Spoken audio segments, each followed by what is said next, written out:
Bom, boa tarde. Muito obrigado pela presença de todos que estão aqui hoje. Hoje é o nosso segundo dia, Seminário Letras Expandidas, que está chegando no seu 9º ano, um seminário organizado pelos alunos do Programa de Pós-Graduação, Literatura, Cultura e Contemporaneidade da PUC-Rio. Ontem a gente teve um primeiro dia muito proveitoso, com a abertura das escritoras Eliana Cruz e Patrícia Mello. Foi uma mesa de abertura muito forte, muito legal. Gostaria de agradecer a todo mundo que esteve presente ontem, nossos professores que deram apoio para a organização do seminário e para os meus colegas de programa que se empenharam na organização desse seminário e na divulgação e na organização aqui das salas do Zoom para a gente trabalhar. Hoje a gente está abrindo a nossa terceira mesa. Gostaria só de passar um recado de todo o meu coração para os comunicadores de hoje, que se atenham ao tempo de 15 minutos, para que a gente não prejudique o último a falar, que ontem o último a falar acabou ficando com o tempo exprimido, mas eu avisarei aqui com devido respeito e pedindo já desculpas por interromper a fala para avisar sobre o tempo, mas é necessário. A nossa terceira mesa vai ser composta pelo Benedito Ferreira, da Universidade Estadual do Rio de Janeiro, com a fala Imagens de um Despertáculo em Montagem. Aurora dos Campos, da Faculdade de Belas Artes da Universidade do Porto, com a fala Três Percursos e um Desvio para um Mesmo Fim, propostas performativas para rever a cidade. E Pedro Freitas, da UFRJ, com a fala Mundo Velado, as ruas inabitadas e as ruas inabitáveis. E aqui eu abro um espaço para fazer um agradecimento especial ao Pedro, porque o seu trabalho Mundo Velado serviu para a nossa comunicação visual, toda a nossa divulgação do seminário.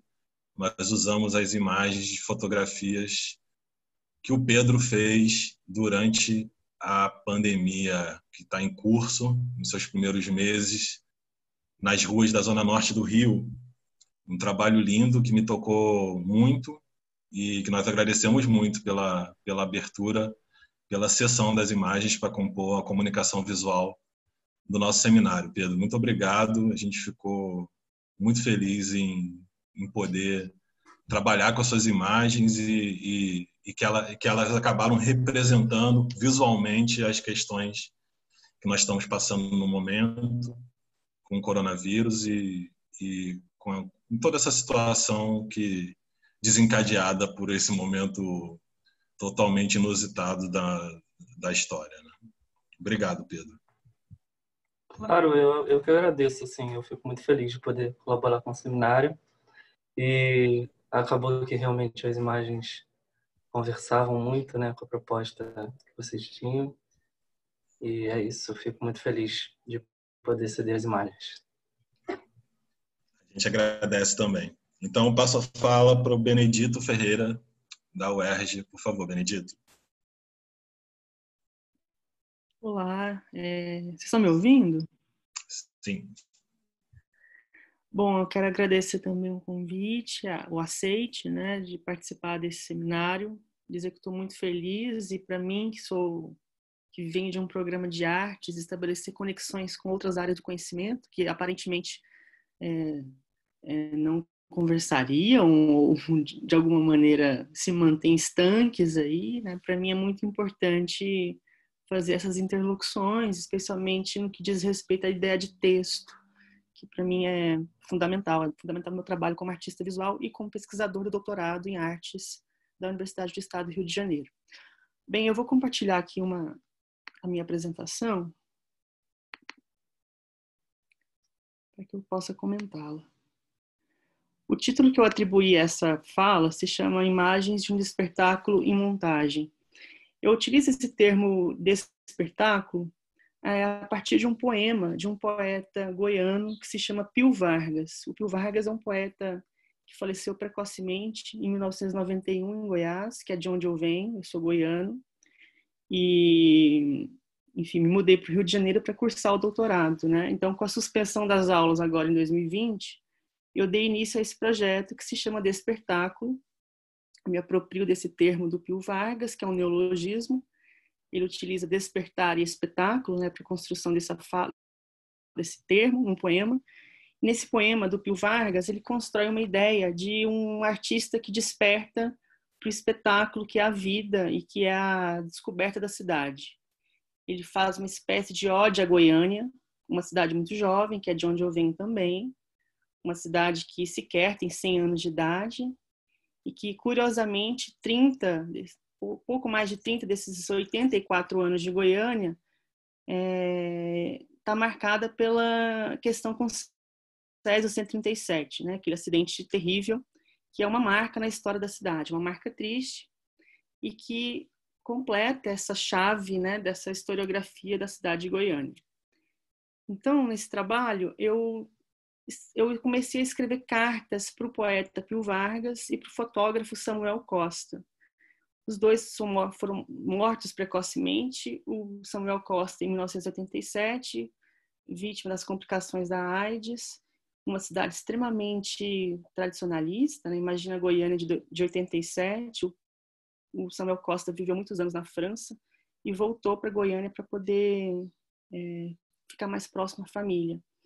E o Pio Vargas era um agitador cultural, um jeito muito zombador, um poeta dos becos da cidade, um poeta dos bares, beberrão, divertido, que agitou a cena cultural dos anos 80, especialmente dos anos 80, e faleceu em 91. Nesse trabalho eu escrevo para os dois, escrevo cartas, a partir das fotografias que o meu acervo fotográfico dos últimos anos, eu comecei a levantá-lo e estabelecer uma relação entre texto e imagem, né? Uma correspondência entre esses dois poetas, com esses dois artistas. A minha ideia não é fazer nenhum tipo de historiografia, de recuperar a biografia desses dois artistas, eu não tenho essa pretensão, mas estabelecer uma ideia de narrativa cruzada, né? Tentar contar uma história de Goiânia a partir da relação hipotética que eu mantenho com esses dois homens. A primeira questão que surgiu foi tentar estabelecer aí uma conexão a partir dos textos, né? Os textos fazem menção às imagens, vez ou outra, e também começam a construir situações ainda mais extraordinárias. A gente começa, nessas correspondências, eu escrevo a respeito de fatos que hibridizam perspectivas documentais e perspectivas ficcionais, não entendendo a ficção como mentira, mas a ficção como uma capacidade de reinventar uma realidade, né? De inserir dentro da ficção uma espécie de ritmo e de movimento de um documento histórico para uma cidade tão jovem e pouco fotografada, sobretudo pouco fotografada. Não esquecer que Goiânia foi erguida dentro de um contexto de modernidade utópica, numa cidade construída a partir da ideia de Art Deco, a transferência da capital da cidade de Goiás, de Cora Coralina, para Goiânia, né? Uma cidade que começou a ser erguida aí na década de 1930 e, enfim, é uma cidade muito particular nesse contexto. E acho que Pio e Samuel foram dois artistas que, dadas as suas diferenças, cada um trabalhando numa área, né, numa área de conhecimento, Pio poeta e Samuel fotógrafo, os dois artistas possuem questões muito similares, que são um questionamento de uma realidade, uma negação de uma espécie de tradição na cidade de Goiânia, o Samuel que escapa da cidade para poder se reinventar e se descobrir, exercer plenamente a sua sexualidade, enfim. E o Pio Vargas agitando a cidade, promovendo saraus, recitais, organizando publicações de jovens poetas também da cidade. Então, eu vou selecionando algumas imagens e combinando elas. Essas imagens foram publicadas em Instagram, são imagens que eu fiquei armazenando em HDs. É curioso, né, que os HDs e os cartões de memória têm esse nome, né? Cartões de memória, que vão juntando essas imagens. Então, eu fui, entre essas 10 mil imagens, selecionando algumas que me pareciam importantes para esse momento e que, de certa maneira, dialogam com algumas das questões que eu noto no trabalho do Pio e no trabalho do Samuel Costa. Eu vou organizando as imagens em pranchas, num processo similar ao processo que eu tenho como realizador de cinema, né? Eu vou organizando essas imagens e criando um fluxograma entre elas, pensando em quais imagens ocupam a mesma prancha. São imagens que eu fui descobrindo, fotografando no centro da cidade, especialmente de Goiânia, e outras imagens que foram descobertas em outras viagens. A ideia de viagem é muito forte nas cartas, é justamente uma conexão que eu faço com o trabalho do Samuel Costa. Essas fotografias, elas almejam alcançar uma ideia de futuro, né? Uma ideia de elo que se estabelece entre artistas de diferentes gerações. Eu trago essa imagem de um artista que eu gosto bastante, que se chama Ed Templeton. O Ed é um artista que fotografa as imediações do subúrbio da Califórnia. Ele também utiliza o Instagram como um meio, né, quando o trabalho se confunde com o próprio meio. Esse trabalho se chama Incubadora Doméstica Suburbana, ele é de 2013, uma espécie de assemblagem autobiográfico, né, essa geografia do entorno. Ele fotografa os entornos, as pessoas próximas. Eu passei, por exemplo, alguns anos fotografando os entornos da rua onde aconteceu o acidente com o Césio 137 em Goiânia e dedico uma série de cartas ao Pio Vargas, especialmente, a respeito desse acidente tão trágico para a memória da cidade e para a memória do Brasil, né? Nessa ocasião, eu também me valho de um texto, de um poema que o Pio Vargas escreveu sobre Goiânia. Ele faz um levantamento das imagens dessa cidade, né? Desse céu de Goiânia. A partícula com Césio 137 emitia uma luz azul. E, curiosamente, vários dos filmes que tratam da tragédia se valem dessa imagem, né? Desse azulado. E o Pio Vargas escreve sobre isso, sobre essa memória desse céu que permanecerá para sempre azul. Então, o específico de Goiânia é utilizado no conteúdo das cartas, associada à ideia das imagens. É importante entender que essas possibilidades combinatórias, elas vão desencadear em arranjos, endereçamentos e partilhas, né? Porque eu estou me comunicando com pessoas falecidas, né? Com pessoas falecidas que obviamente não me respondem. Então, essa ficção vai se dar a partir desse arranjo, essa possibilidade de garantir um endereçamento.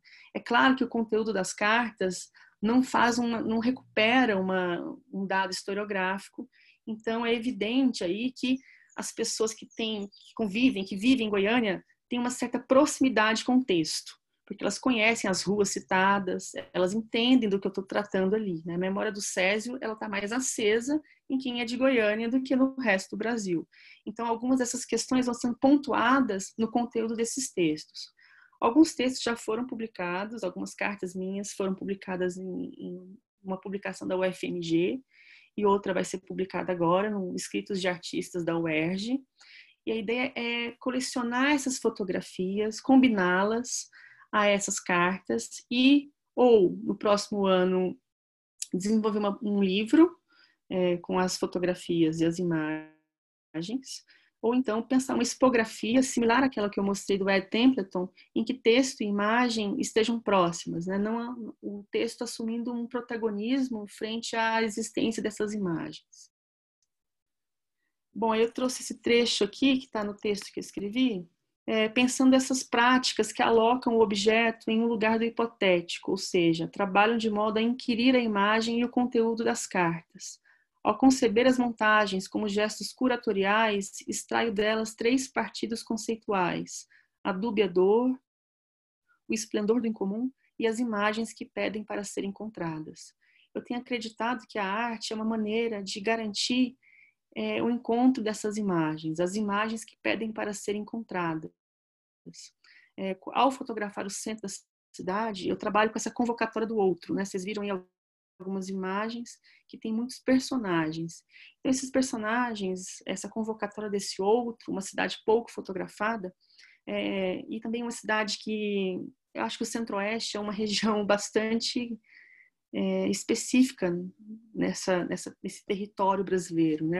É uma região, talvez assim como o norte, a gente consegue, parece que a gente está um pouco mais isolado, né? E a existência de uma Brasília, cidade capital do país, próxima a Goiânia, também é um dado importante para essa construção da cidade na década de 1930. Então, ao rever essas questões, eu vou pensando a seleção das imagens com um gesto curatorial. Então, eu sou um artista que também atua como curador das imagens que eu já realizei e que tenho realizado. Então, eu extraio, a partir dessa curadoria, 3 partidos conceituais. O primeiro que eu tenho chamado de Dubiador, a partir dos textos do Pio Vargas, quando ele pensa esse anarquismo, essa relação com a cidade, uma certa raiva, uma cólera de estar naquela cidade nos anos 80, aquela cidade profundamente agrária naquela ocasião, e o esplendor do incomum, que é essa valorização desse outro, né, às vezes invasivo, às vezes parceiro, e esse partido que eu tenho chamado de imagens que pedem para serem encontradas, que são as imagens que despertam interesse à medida que eu vou caminhando pela cidade. Acho que muito menos associada à ideia do caminhar como prática artística, não é isso, mas é muito mais a partir da ideia de valorizar alguns espaços públicos da cidade de onde eu venho. Deixa eu passar aqui. Tem 3 minutinhos, tá, Benedito? Tá bom. Mais uma imagem. Alguns retratos. Eu tenho optado também por colocar imagens de uma mesma sequência lado a lado, pensando que uma imagem combinada à outra desperta outros significados, multiplica os significados. E tenho separado também por estações do ano. Eu vou extraindo a partir das imagens. Vocês percebem também que eu tenho anulado o rosto em algumas fotografias, disfarçando essa rostidade dos personagens fotografados. Aqui são 2 avenidas importantes na cidade, avenidas que são marco da arquitetura do Art Deco em Goiânia. E é isso. Obrigada, gente. Deixa eu interromper o compartilhamento. Obrigado, Benedito. Obrigado pela exposição, fiquei interessado no trabalho.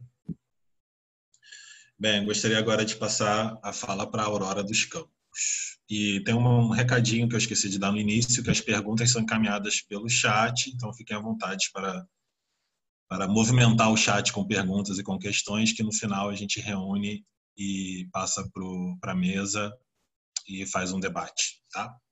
Vamos lá, Aurora.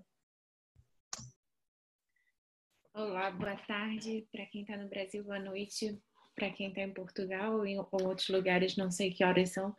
Eu já perdi 1 minuto falando isso. Agradeço a todos os presentes, a equipe do Letras Expandidas 2020, parabenizando pela perseverança nesse momento complicado, não só evidentemente por causa da pandemia, mas pela situação política do Brasil. Enfim. Eu sou a Aurora dos Campos, eu sou cenógrafa carioca também, vivo há 3 anos aqui no Porto e atualmente estou fazendo um doutoramento em artes plásticas, mas o trabalho que eu vou apresentar aqui hoje é o projeto performativo 3 Percursos e um Desvio para um Mesmo Fim, que eu desenvolvi em 2019 aqui no Porto, no âmbito da investigação Dramaturgias do Cotidiano, especulações sobre a dimensão ficcional do real, realizada com orientação da professora doutora Sofia Ponte, no mestrado em Arte e Design para o Espaço Público da Faculdade de Belas Artes da Universidade do Porto. Eu vou compartilhar a tela. Todo mundo está me escutando bem? Sim? Sim. Para apresentar para vocês. Só um bocadinho. Tá, só um bocadinho. Perdi minha seta. Calma aí. Aí entrou. Entrou? Nossa, os participantes estão em cima do play. Play. Tá bom. O projeto é composto por 4 caminhadas performativas, denominadas como percursos experiência. Estes percursos funcionam com o uso de instruções para serem percorridos por um grupo de participantes. Para cada percurso, usei mídias e procedimentos diferentes a fim de explorar as seguintes questões: a coexistência de tempos distintos, o percurso pensado como narrativa, a multiplicidade de olhares sobre o mesmo trajeto e a ideia do desvio como um campo de possibilidades. Esta investigação insere-se no domínio de práticas que estabelecem um diálogo entre a experiência no teatro e a experiência na cidade, e partiu do meu interesse em pensar os limiares entre a dimensão da realidade e da ficção no espaço urbano. A inquietação para este trabalho surgiu da minha experiência como cenógrafa, que tem sido preenchida por encenações que transitam entre a realidade tangível dos espaços e corpos e suas apropriações por narrativas ficcionais. Este momento de passagem entre a ordem da presença e a ordem da representação, tal como nota Erika Fischer-Litt, é propício a deixar o espectador num estado liminar, com sua percepção desestabilizada. Na elaboração dos percursos, procurei trabalhar a partir desse lugar liminar, ambíguo, aproveitando os espaços da cidade para propor leituras paralelas em convivência com os próprios. No espaço cênico, por exemplo, uma porta pode levar tanto para as coxias do teatro, ou a mesma pode adquirir dimensão ficcional e levar a um aposento pertencente à trama. No Porto, mais precisamente no bairro do Bonfim, como poderia se dar esse processo de apropriação e trânsito? A respeito da relação entre real e ficcional, por um lado, operei a partir da ideia de soma e embaralhamento na criação dos percursos. Ao mesmo tempo, busquei mapear diferentes abordagens desses domínios. Gosto da definição de Jacques Rancière de que a arte e a política constroem ficções, isto é, rearranjos materiais dos signos entre o que se vê e o que se diz, entre o que se faz e o que se pode fazer. Por esta perspectiva, os percursos de experiência são todos ficções.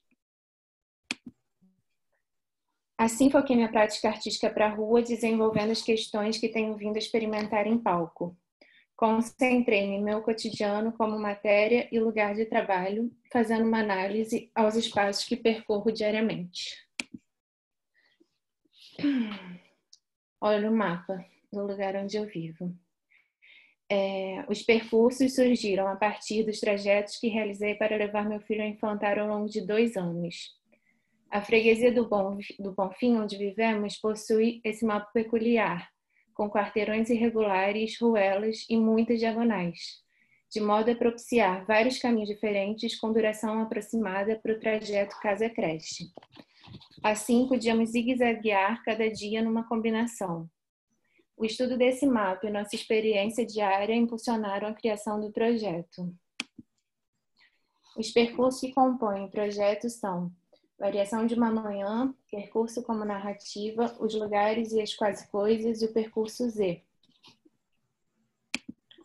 A proposta se inicia à porta de minha casa, onde explico o funcionamento dos percursos e sorteio os percursos para cada participante.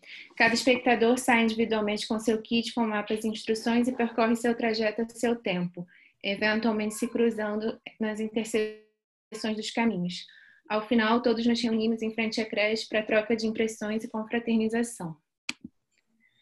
No primeiro percurso, Variação de uma Manhã, o espectador caminha escutando o áudio de uma ida minha com meu filho à creche, passando pelos mesmos lugares.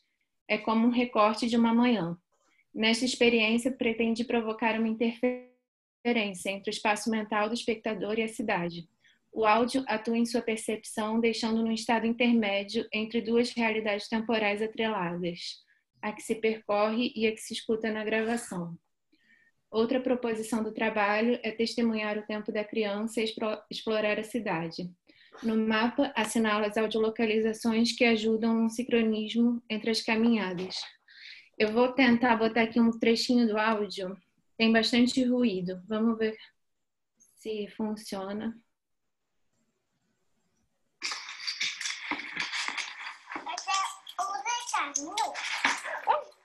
Hoje andando aqui.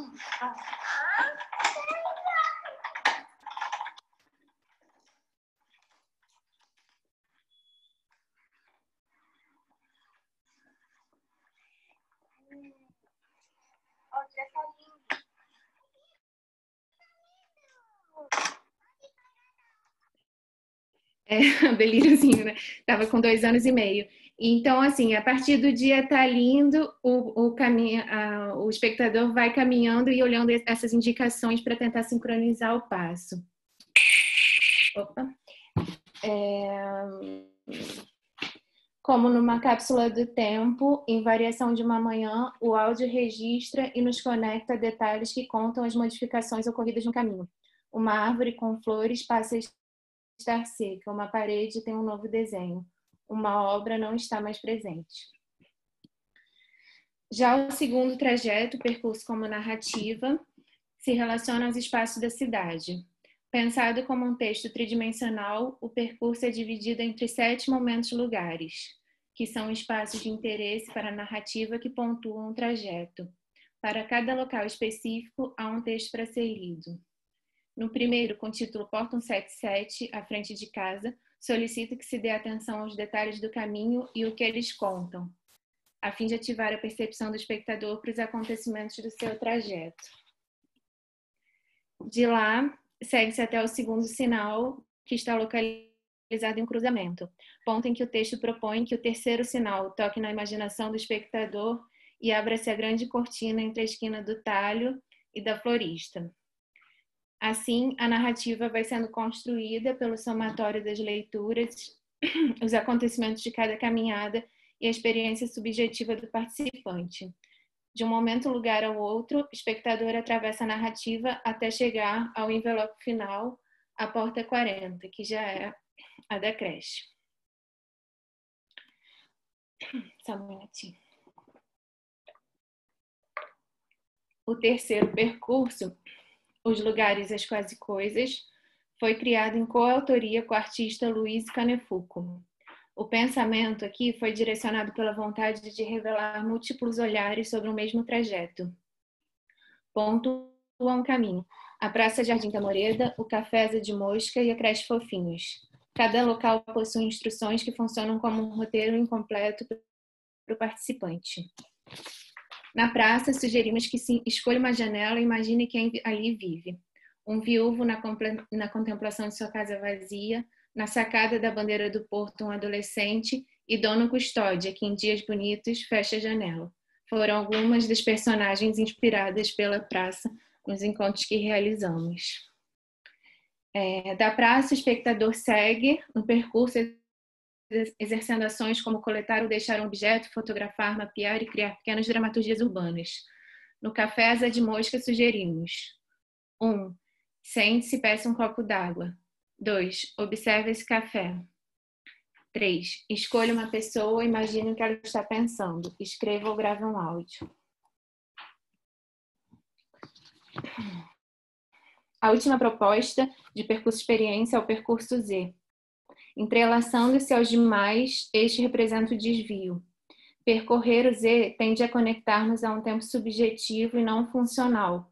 Na medida em que o caminho se desvia do ponto de chegada, pode nos levar a um acesso à memória e ao devaneio.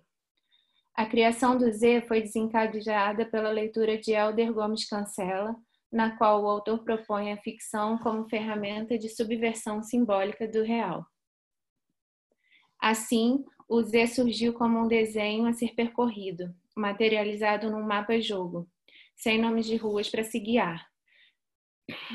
Procurando respeitar sua natureza desviante e manter multiplicidade, o Z funciona metaforicamente como uma escala, de vida, de viagem ou algo que o espectador cria.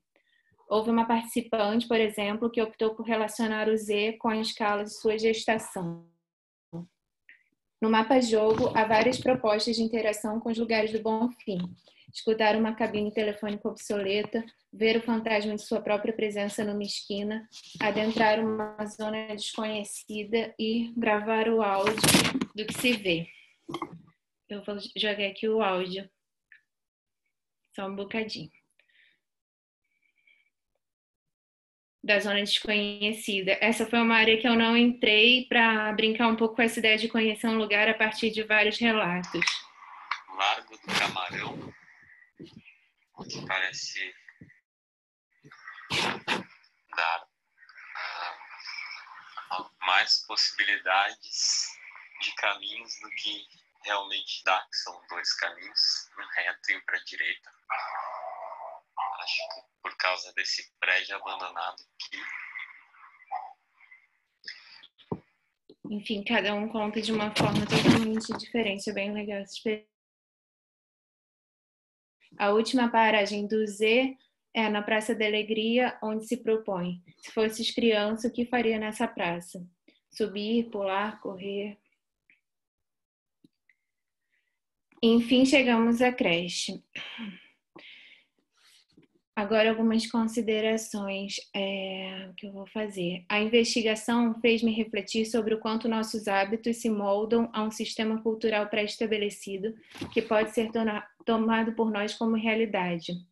Me fez pensar também em como utilizar a ficção para propor desvios que multipliquem nossas experiências diárias e sobre a dimensão política dessas pequenas subversões. O trabalho com os percursos geraram reflexões sobre a maneira como lidamos, para além do percurso em si, com nossas escolhas e caminhos. Curiosamente, no exercício teatral, por vezes parto da ficção para a construção de algo concreto. Neste trabalho, parti do real, da cidade, do cotidiano, como impulsionadores da criação. A dimensão ficcional do espaço urbano parece poder ser revelada pelo olhar de cada um e acionada pelo uso que damos para a cidade, de que forma a modelamos. Uma brecha, um objeto deslocado, um acontecimento que desvia o fluxo do andar, são potências dramatúrgicas que podem levar a outras relações com os espaços. A ideia do desvio se apresentou neste processo como um campo de possibilidades. E se formos por aqui, e se formos por acolá? Obrigada. Muito obrigado, Aurora. Como é que eu faço aqui para Acho que no mesmo lugar. Isso. Muito obrigado. Agora eu gostaria de passar a palavra para o Pedro Freitas e depois nós vamos ter a nossa sessão de debate.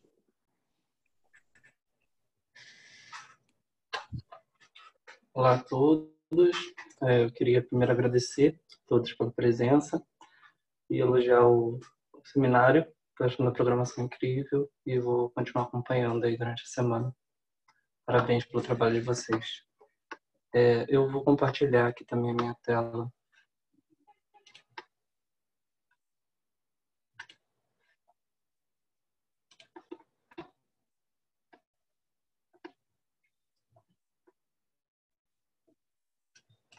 Vocês conseguem ver? Tranquilo? Tudo certo? Sim, entrou. Tudo certo.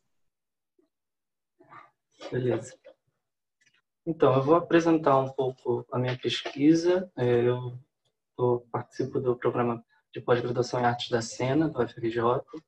Estou começando agora esse ano um doutorado lá. Essa é uma pesquisa teórico-prática que tem bem pouco desenvolvimento, assim, em termos de tempo. Faz mais ou menos 6 meses que eu a iniciei. Mas ela traz algumas outras questões que eu venho carregando desde o mestrado, que também fiz no PEGAC. E, enfim, esse é um resultado parcial, que são essas imagens, que foram também para a programação visual do seminário. E essas imagens são todas criadas com fotografia analógica, que é a linguagem que eu estou principalmente investigando nessa pesquisa. Voltando um pouquinho, eu fiz um mestrado analisando 3 obras, eu fiz um mestrado teórico, essa pesquisa prática teórica, então rolou uma mudança aí, do ano passado para cá, a partir muito da teoria da deriva do Debord, analisando 3 obras, que eram obras, um filme, 3 obras de diferentes linguagens, né? Uma peça que era uma instalação, um filme, que era um documentário, era o Hotel Cambridge, e uma performance que se transformou num livro, do Tiago Florencio. E pensava nessas obras como o andar, o caminhar, ajudavam os artistas a se conectar com o espaço urbano, né? Com o espaço da cidade. Para isso eu recorri muito a essa teoria da deriva e isso acaba impactando também meu trabalho de produção artística hoje. De entender o deslocamento como uma forma de ação política, né? De encontro com outros mundos, outras realidades. E algumas palavras que se relacionam à deriva são movimento, nomadismo, conexão, antifuncionalidade e cartografias, né? E aí nessas obras eu analisei diferentes formas como o caminhar se dá como uma experiência estética. Então, no caso, sumiu aqui, um caminhar programático, que era um caminhar performativo, que era o que propõe o Tiago Florencio, um caminhar interativo virtual, que eu voltei um pouquinho nas obras da Lígia Clark e relacionei a peça da Cristiane Jatahy, que se chamava Floresta que Anda, e que trabalhava com, enfim, uma série de linguagens, articulava uma série de linguagens no ambiente do teatro, e o caminhar que eu chamei de lúdico construtivo. Nessa obra era o Hotel Cambridge. Mas, enfim, isso tudo é para dizer que também agora, com esse começo da pesquisa de doutorado, eu parti muito do andar e do meu deslocamento para começar a criar essas imagens e investigar sobre a fotografia analógica. E aí, por quê, né? Porque eu senti uma necessidade realmente de me voltar à criação das imagens e a uma reflexão sobre as imagens. Eu já fotografo há muitos anos, faz mais ou menos uns 10 anos que eu trabalho com fotografia, uns 5 anos que eu tenho um trabalho mais autoral, assim, sobretudo sobre paisagem, isso, com a fotografia analógica. E tem para mim que esse desejo de pensar a paisagem, pensar o deslocamento e a deriva também fala muito sobre isso, tem uma vontade de sair de uma dimensão funcional, né? Assim, que o capital nos impõe. E de também tentar desfazer um pouco as hierarquias entre aquele que fotografa e o que é visto, ou quem é visto.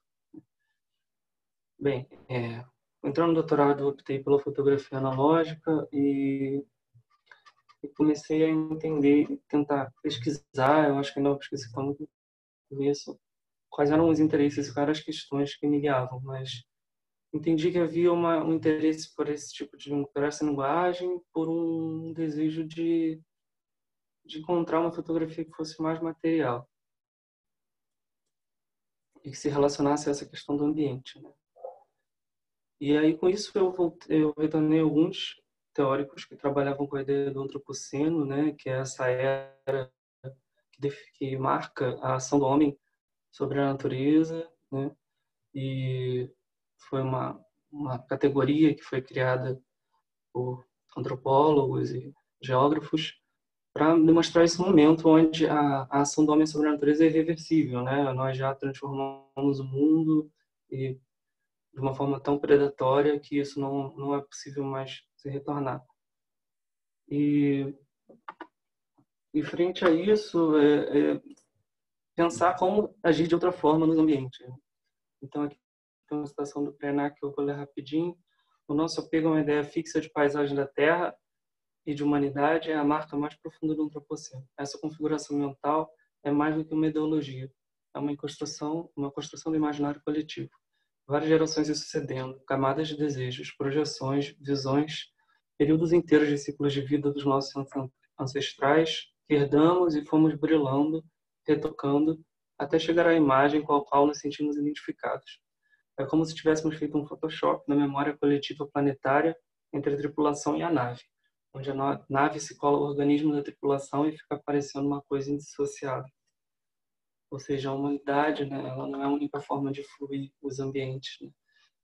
Mas essas foram as minhas preocupações iniciais, tentar pensar como criar imagens que nos ajudassem a aterrar, assim, a sair de uma lógica tão urbana, né, e tão predatória e consumista que a gente vive, né?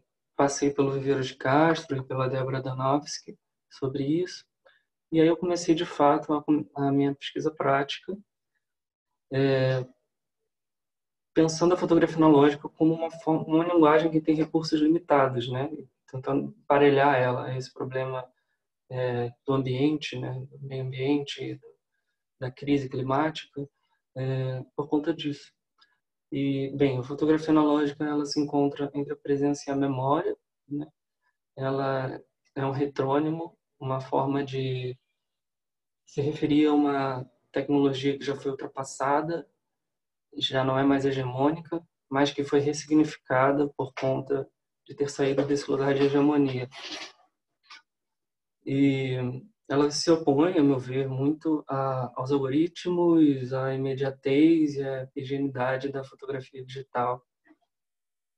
E se relaciona com um conceito que é o de visualidade áptica, que o Osmar Gonçalves define como imagens que buscam responder a uma crise da ideia de visão, né, de visualidade, e colocar outros sentidos nessa economia da percepção, assim, outras formas de se mostrar. Bem, aí foi isso, eu fiz esse projeto, passei no doutorado e veio a pandemia, e era um projeto que envolvia diretamente o meu deslocamento pela cidade.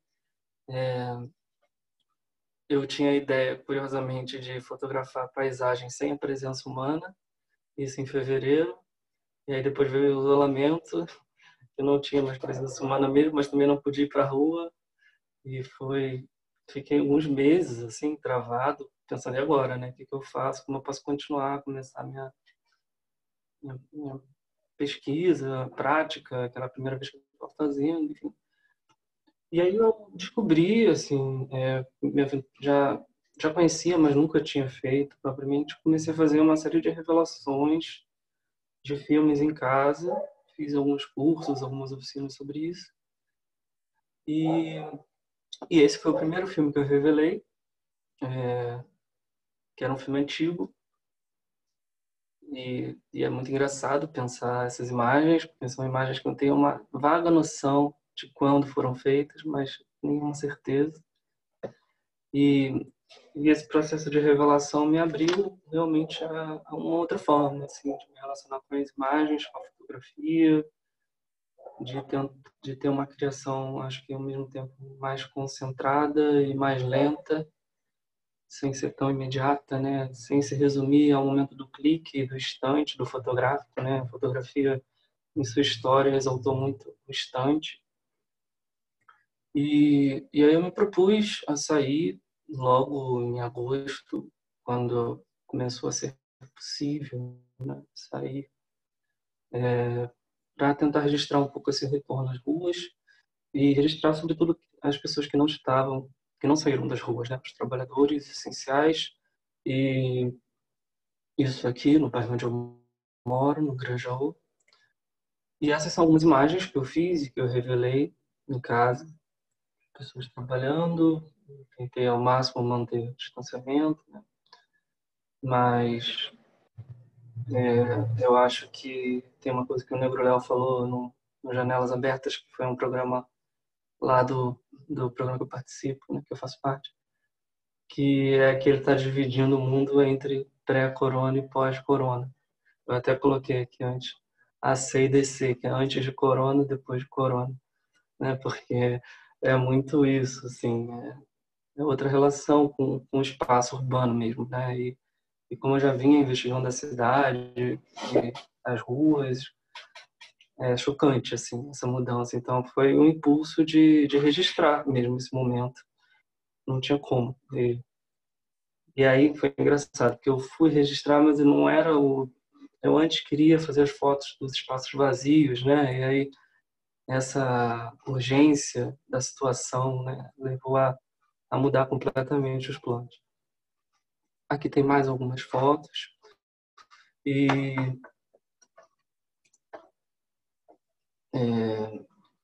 eu passei a ir frequentemente a alguns espaços que eu não costumava frequentar no meu bairro, que eu achei que eram espaços de movimentação, mas sempre com o pé atrás, assim, tentando manter uma certa distância.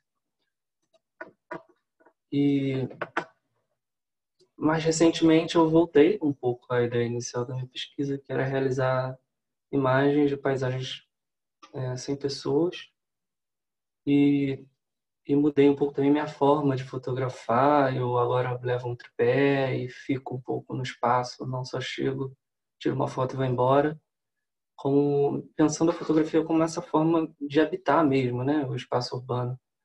Nesse momento em que as ruas são tão rechaçadas, né, por todos, e acho que vale uma reflexão nossa sobre isso.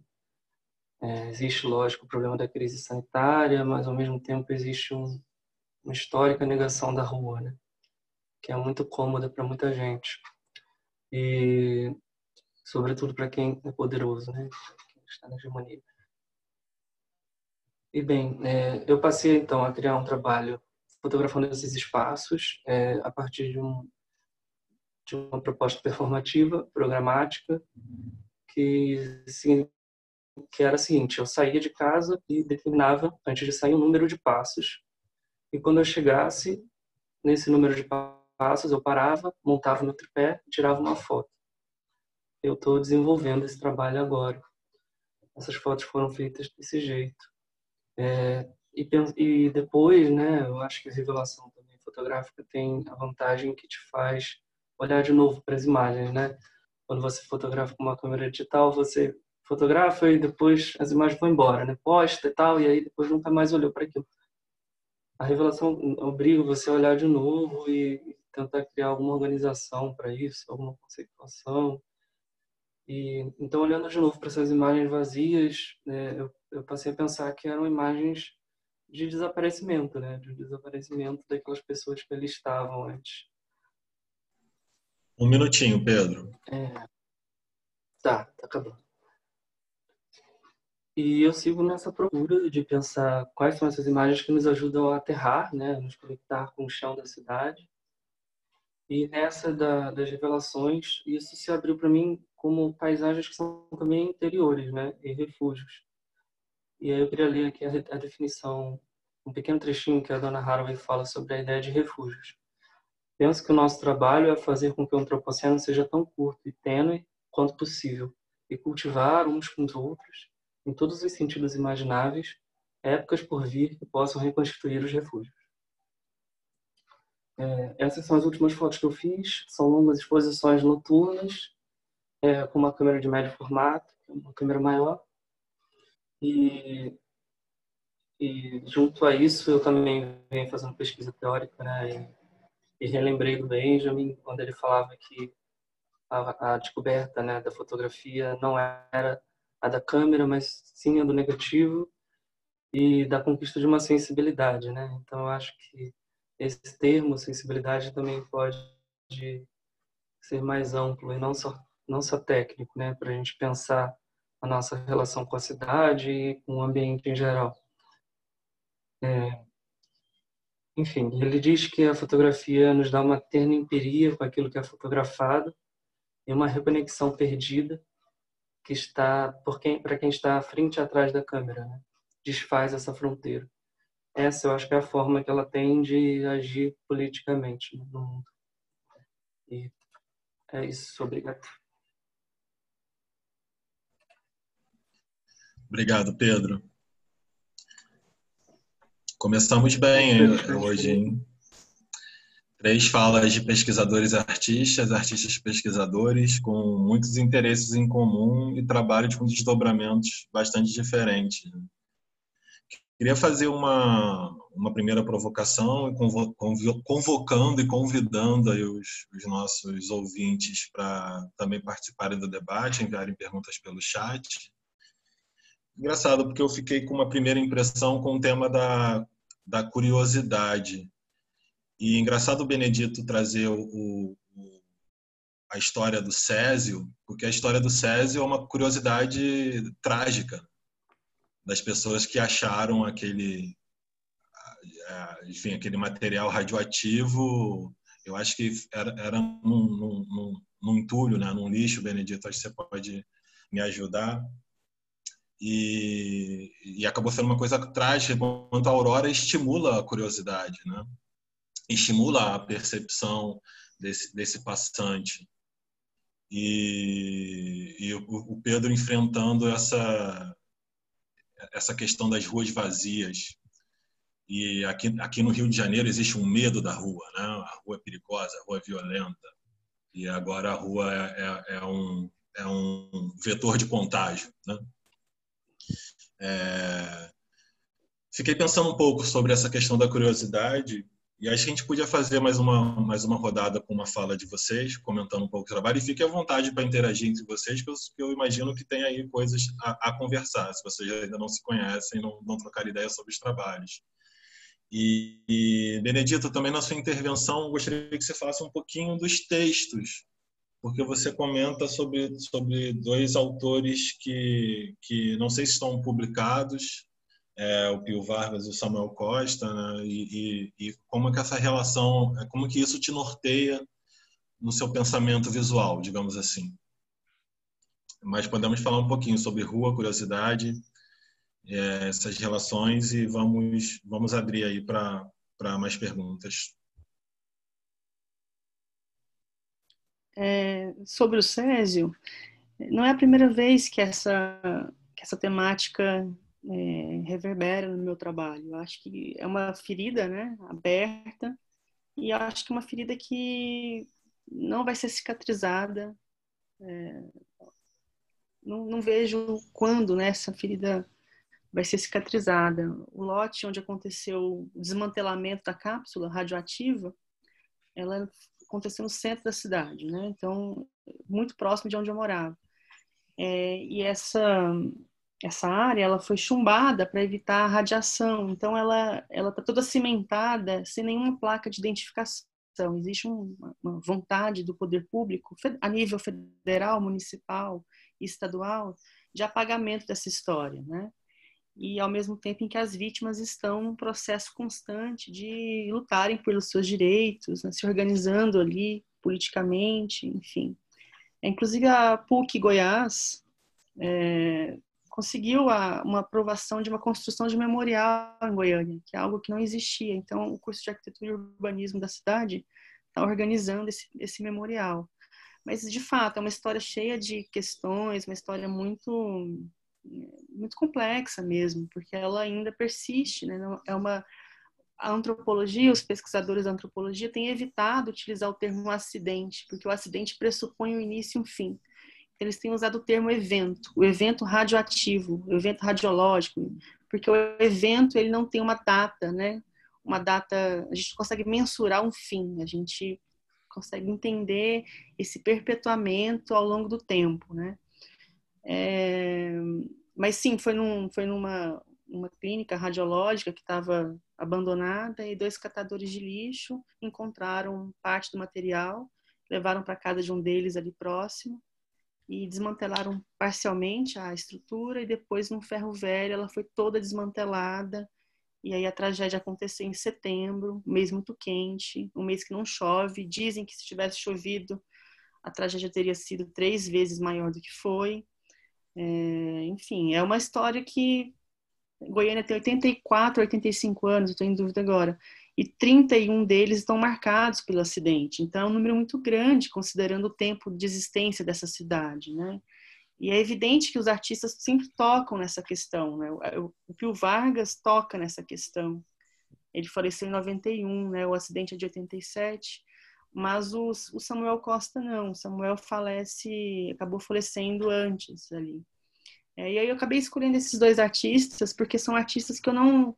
O Pio até mais, assim, são artistas mais... O Pio é mais comemorado na cidade, porque é um artista que publicou, tem algumas publicações, escreveu razoavelmente, tem uma publicação, realizou uma publicação constante, eu sempre fui muito curioso pela história do Pio, porque eu tenho amigos mais velhos, sexagenários e tal, que conviveram com o Pio e sempre falam muito bem desse Pio, esse cara muito interessante e que tinha um comportamento interessante à noite, frequentava os bares da cidade, que são os bares que eu frequentava quando morava em Goiânia.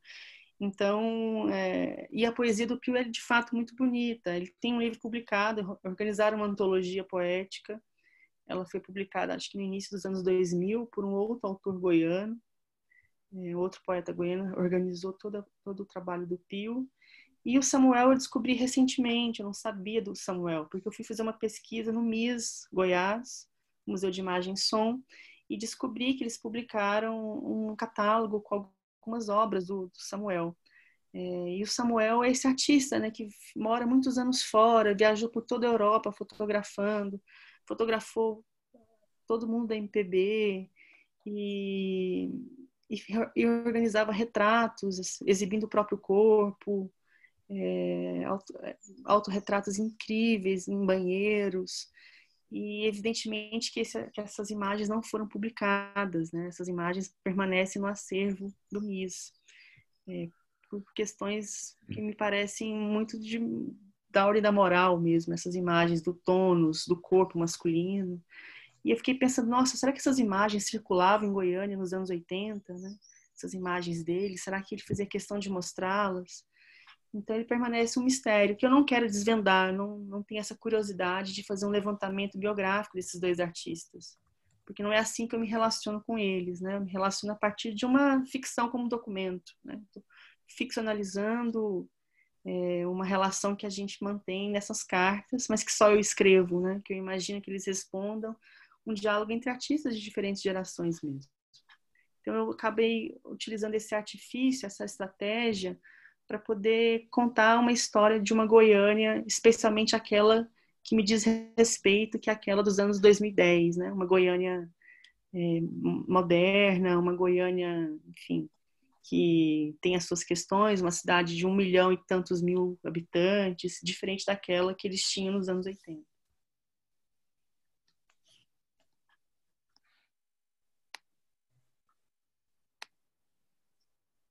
Falar um bocadinho. Aurora. Eu adorei conhecer o trabalho do Benedito, seu Benedito e do Pedro também.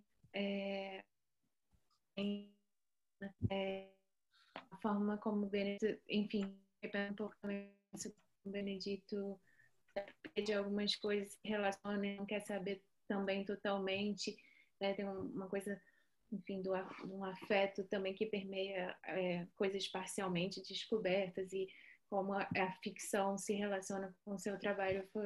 Gostei muito de ver isso. Você falou sobre a curiosidade, né, Tadeu? Eu acho que essa minha pesquisa também tem muito a ver com mudar, né, de país com um filho de 1 ano, de 1 ano para 3, e de repente tá realmente caminhando, assim, também, além de todas essas questões da ficção, da realidade, do objeto que vão me impulsionando, tem a descoberta mesmo da cidade em relação ao desenvolvimento, né, do Joaquim, meu filho, e a curiosidade dele também foi influenciando e expandindo meu olhar, meu tempo, minha relação com a cidade. Quase que, enfim, em alguns momentos também me permitia entrar em outros tempos, assim, e cada hora era uma coisa, carrinho, trotinete, bicicletinha, começando a andar, de mão dada, correndo, enfim, o percurso de 15 minutos, às vezes pareciam epopeias e viagens e chuva, mas eu acho que essa relação, ao mesmo tempo de ser um trajeto a se fazer a pé, e com tantas possibilidades, com uma criança crescendo, tudo isso gerou um pouco... expandiu essa curiosidade e esses outros olhares, assim. Mas o quê? Bom, por enquanto é isso. Vou passar a palavra para o Pedro um pouco. Sim.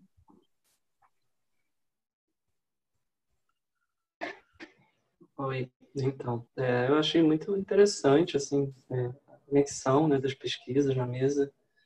O Benedito, engraçado, Benedito, você falou de Goiânia como uma cidade que foi construída há pouco tempo e planejada, né, pelo modernismo.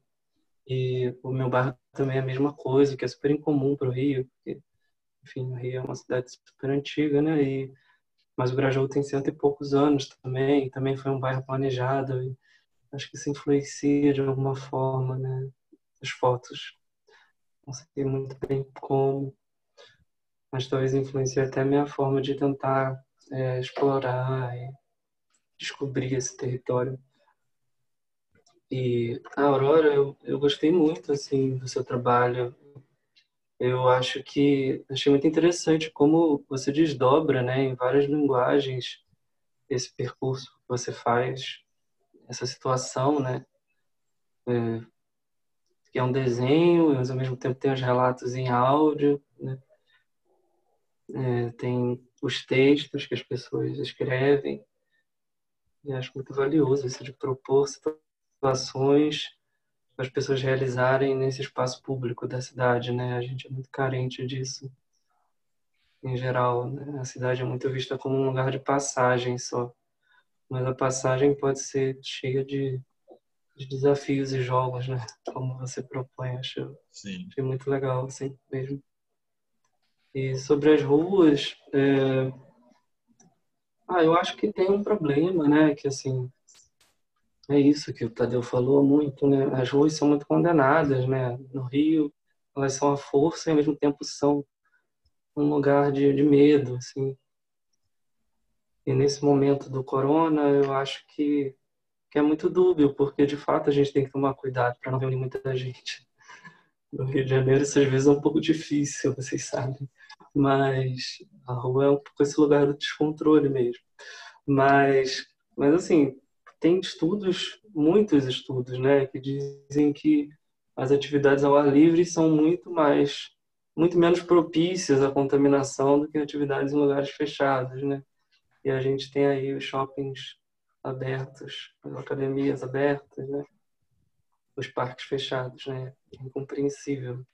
Quer dizer, é compreensível por a situação de governo que a gente está vivendo, absurdo aqui, genocida, mas acho que, como outra pessoa, um amigo falou isso para mim outro dia e ficou na minha cabeça, eu acho que as pessoas que podem trazer a rua à luz, né, assim, são as pessoas que trabalham com arte, com cultura, talvez sejam as pessoas que estão respeitando mais o isolamento social.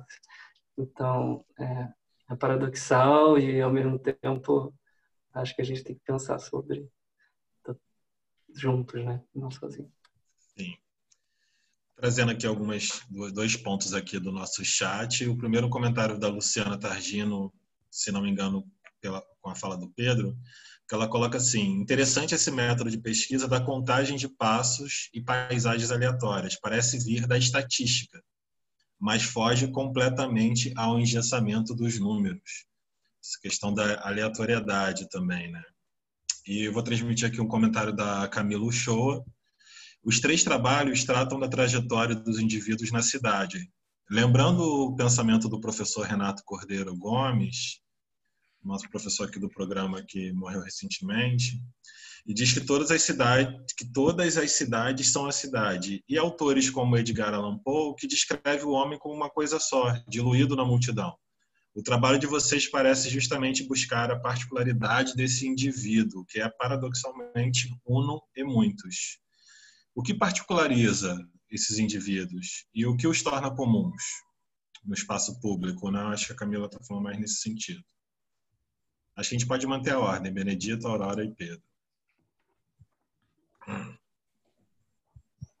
Acho interessante, Camila, o que você trouxe. Faz sentido. Como é um espetáculo em montagem mesmo, né? Eu ainda tenho pensado bastante sobre isso. Tenho evitado, inclusive, algumas leituras que parecem automatizar o processo artístico. Tenho deixado de lado alguns teóricos que eu amo para poder entender mesmo o trabalho, sabe? Eu não consigo fazer uma dissociação entre prática e trabalho prático e trabalho teórico, reflexão crítica sobre o trabalho. Então eu tenho, porque esse trabalho nasceu mesmo a partir, eu fazia muitas fotografias, eu acho que quem faz fotografia em um dado momento se vê diante de uma espécie de resolver essas imagens que são irresolutas, né? De olhar para essas imagens e pensar o que eu faço com esse acervo, né? Então acho que no meu trabalho a ideia de coleção e de arquivo é muito forte. Eu tinha 10.000 fotografias e não sabia o que fazer com elas. Eu não sou também um expert, eu não sou um fotógrafo, né? Eu sou alguém que utiliza a fotografia como ferramenta, né? Eu me sinto mais alocado dentro do campo das artes visuais e da cultura visual. Não consigo imaginar essa ideia de obra artística. Isso me parece muito grandiloquente. Eu sei, acho que o meu desafio como artista é justamente de abrir porteira, né? Já que venho de Goiás, eu me sinto mais confortável dentro desse território mesmo. Tem muita coisa para ser feita em Goiás, no Brasil. Então, se hoje eu estou no Rio de Janeiro, no doutorado, né? Eu tenho pretensão de voltar e olhar para o meu trabalho. Então, talvez o meu trabalho esteja interessado nesse sujeito, né? Existe um desespero fotográfico em mim. Uma espécie de descontrole mesmo, um desejo de sair fotografando tudo, né? E eu uso o digital justamente com esse efeito. Adoro digital, não sou um expert em Photoshop, em tratamento de imagens, não, adoraria aprender, mas não consigo, já tentei. Eu sou alguém interessado pelas imagens da cidade que eu me relacionei durante boa parte da minha vida. Então, eu acho que eu vou em busca desse sujeito, se é que é possível, desses sujeitos, no plural mesmo, que ora atuam ora a nossa relação se torna invasiva, ora ela se torna próxima, né? Eu acho que isso é uma questão importante para mim. Eu recebo muitas mensagens, a pessoa viu que está sendo fotografada, você pediu para ela, como é que se deu essa relação? Enfim, essa dinâmica, essa questão que sempre vai permear a história da fotografia, né? Essa autorização, como se a autorização garantisse essa proximidade, né? Como se a autorização não infringisse outro tipo de regra. Então, acho que eu estou interessada nisso, nesse embate, e pensar também essa ficção, né? Eu escrevo nas cartas sobre uma seita neopentecostal que invade Goiânia. Eu escrevo sobre um apocalipse do agronegócio que dominou a cidade. Escrevo sobre a Marcha da Maconha, que foi invadida por cavaleiros medievais que desbravavam a cidade, o território do Cerrado, enfim, sobre uma visita da Damares, que destruiu a principal praça da cidade. Então, eu ficcionalizo com o intuito não de inventar, acho que a ideia de mentira, né? Eu ficcionalizo a partir da ideia de construir um documento sobre essa cidade, né? E a gente também, eu ficcionalizo outra coisa importante, que é imaginando como essas imagens vão chegar numa espécie de centenário da cidade, que eu espero estar vivo, para poder gozar essa experiência, né? Pensar essa cidade completando 100 anos, né? Espero estar vivo até lá. Então, é um projeto um pouco utópico, né? Por isso que ele é em montagem, está sempre em montagem, porque eu não sei se isso vai acontecer, né? É um projeto que eu acho que vai durar a minha existência, porque eu vou sempre revisitar esse arquivo e pensar essas pranchas, combinando essas imagens, essas sequências e as cartas. Mas, de fato, assim, tem a ver com isso que você está dizendo mesmo, com pensar esse indivíduo que se relaciona com esse espaço, enfim. Não sei Só se eu uma te respondi. intervençãozinha rápida, porque a gente vai ter que terminar a mesa em 5 minutos. E chegou mais uma perguntinha rápida aqui que eu vou emendar e você, Aurora e Pedro, podem responder fazendo seus comentários finais. O Jandir faz uma pergunta sobre as influências de outros artistas que usam as caminhadas. Se vocês têm esse mapeamento de outros trabalhos ou outros processos de outros artistas que se valem disso. E tem mais um comentário aqui do Rui, queria provocar a Aurora para falar da possibilidade. Que essa questão do teatro, de sair dos palcos e entrar para a vida. Se você pudesse comentar um pouco também sobre isso, tem um pouco a ver com as perguntas das referências. Tá bem, vamos ver que eu consigo em 2 minutos. Obrigada. Eu vou procurar o Renato Cordeiro Gomes, que eu não conheço ainda, e, enfim, depois até vocês podem me indicar coisas. A questão dos indivíduos e tal, foi legal que no final dos percursos a gente conversou muito. Eu percebi que tinha um caráter quase de oficina, sabe? Porque cada um tinha vivido uma experiência e tinha muita vontade de contar, ficamos num mesão, e foi muito legal. Eu acho que esse trabalho, né, propõe uma experiência desse tempo, da gente dar um tempo, né, enfim, para olhar as coisas diferente, e as possibilidades de nível de detalhamento ou do que você vê ou não são quase infinitas, né? Enfim, e do que acontece ou não em cada canto. Eu, como influência, assim, eu gosto muito do Elliot Sica, tem toda a questão, a partir do delírio ambulatório, que ele fala da cidade como alimento. Enfim, só de caminhar já era um alimento para ele, fora a coleta de coisas, deslocamento de coisas. O Hélio é uma referência, os situacionistas também, entre as vanguardas, acho que os situacionistas, regras, arte por instrução, assim, gosto muito. A Janet Cardiff, que é uma artista que faz muito audio walks, tem vários, tem uma gama de audio walks, eu gosto muito do trabalho dela. E tem também o trabalho do Rimini Protocol, que já tem uma coisa de teatro / cidade, enfim, como referências principais. O Rui me provocou do teatro. Rui, mas o teatro é vida, Rui. O teatro é vida. Mas, enfim, eu tinha vontade, sim, de alguma forma, sair para a cidade, mas eu tenho me questionando sobre sair, volta, não sei o quê, e pronto. Não sei. Acho que é isso. Obrigada. Obrigado, Aurora, pela síntese. Pedro, obrigada pelos comentários. Vou passar a palavra.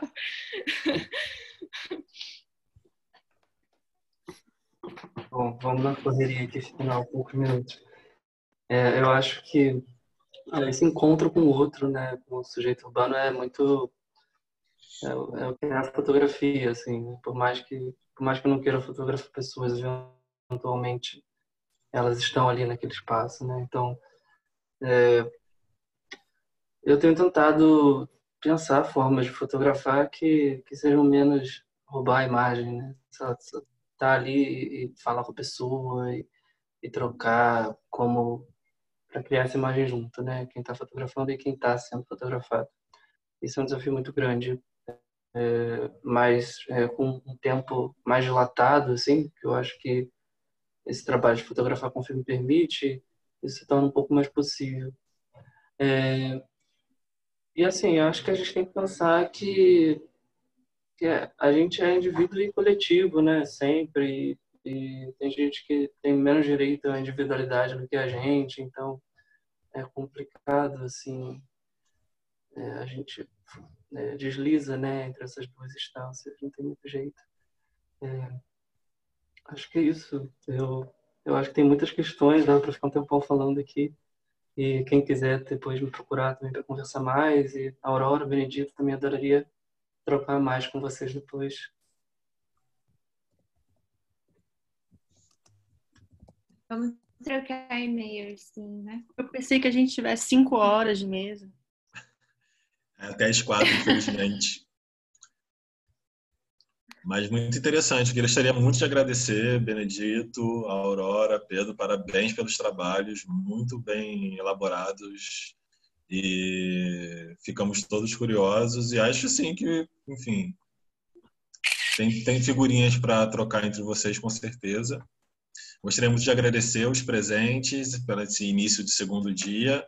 A gente vai dar um intervalinho agora de 15 minutos e às 4h15 a gente volta para a segunda mesa do dia.